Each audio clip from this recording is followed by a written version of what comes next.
అసలు singing dancing ఎలాగో అలాగే ఈ మామిడి పండు తినడం కూడా ఒక కళ. ఈ కాలం వాళ్ళు తలకిందులా తపస్సు చేసినా ఈ ఆర్టుని పొందలేరు. ఆ వయసు వాళ్ళందరూ మామిడి పండు తినడంలో ఒక డిగ్రీ పొందాం. అసలు నాలాంటి వాళ్ళు కొంతమంది అయితే డాక్టరేట్లు కూడా పుచ్చుకున్నారు.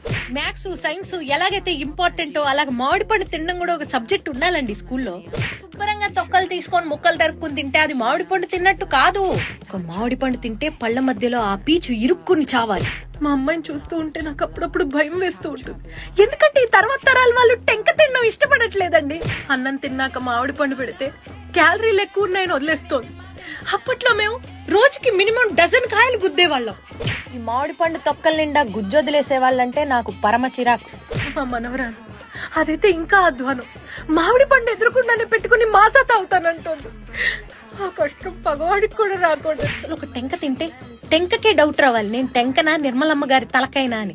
అది ఆర్ట్ అంటే. ఆర్టిస్ట్లకు బొత్తిగా గౌరవం లేకుండా పోయి అసలు 20 రూపాయలు పెట్టే మామిడి పండు కొంటే 120 రూపాయల గుజ్జు లాగాలి అందులో. ఒక రసానికి కన్నం పెట్టి తింటే ఆ పండుకు కూడా తెలియకూడదు రసం ఎలా మాయమైందో. ఒక మామిడి పండు తినడానికి రైట్ టైం ఏంటమ్మా అని అడుగుతోంది నా కూతురు.